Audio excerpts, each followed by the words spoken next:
Hello YouTube, Sam from youtube.com/onlivegamer here for the new Boston. In this tutorial we're going to be taking a look at simple math operators. So let's go ahead and get started. We're going to come up here into our code and we're going to start off by declaring a variable. Now we're going to want to make an integer. So we'll do num1 as integer and we'll go ahead and set that equal to 5, or here. Let's not set that equal to anything yet. So we'll do num1 equals 5 plus 5.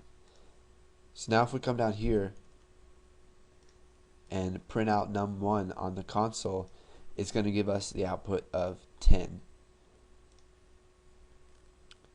What we can also do is use the parameters of WriteLine to add numbers to num1. So what I mean by this is, let's say we have num1, we want to print out num1 plus 5. So when we run this, we should get 15. Now if we come up here, we can also subtract 5. So num1 equals 5 minus 5. That's going to give us the value of 0. And now if we print that out, let's go ahead and take this out. If we print that out, here we get 0. We can also do division. So to divide in Visual Basic, and this is the same throughout mostly all languages, you're going to use the /. So if we divide 5 by 5, we're going to get the value 1. And to multiply, you just use the asterisk. So 5 times 5 is equal to 25. Right there. And now we can also do the power. So 5 to the power of 2 is going to equal 25. And if we do 5 to the power of 3, we're going to get, 125. So here we go, 125 right there.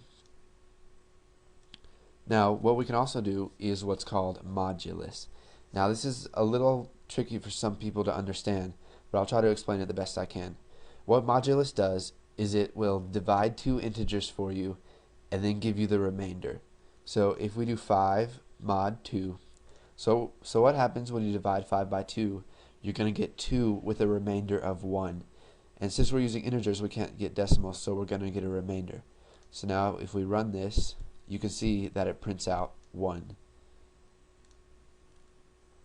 We can also add variables to each other. So if we declare num1 as an integer and we set it equal to 4, we can declare a second variable. Let's call this one num2, and we'll create an integer and we'll set it equal to 8. And now if we print out num1 plus num2, it's going to give us the value of 12. This also works for all of the other operators that we've seen. We can multiply them together, which will give us the value of 32.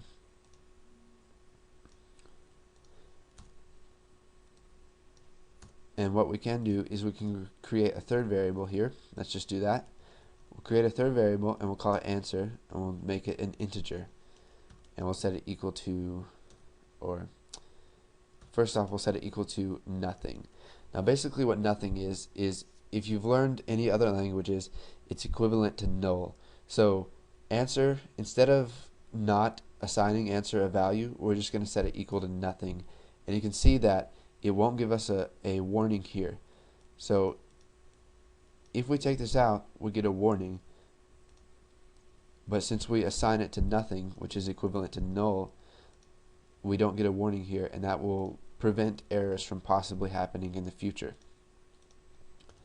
So then down here, we'll just type answer equals num1 divided by num2. Now, in our case, in this program, we didn't have to set this equal to nothing, but I just wanted to throw that in there so you guys would know what it is and be able to use it later on in your programs. So answer equals num1 divided by num2. So if we write out answer, we are going to get 0. So if you do 4 divided by 8, you get a decimal number, and since integers can't they can't implicitly convert themselves to decimals. It's just going to give you 0. So let's go ahead and change this to multiply, and we're going to get 32. Now, since before we got 0 by dividing them by each other, I'm going to show you how to fix this. What we're going to do is, instead of making them integers, we're going to make them doubles. Or here. We don't have to make those doubles. We can make the answer a double. So now, since our answer can have decimal numbers, if we divide num1 by num2, we will get 0.5. So take a look at some of these math operators. Play around with them with doubles, integers. You can use a byte, you can use a long, you can use anything.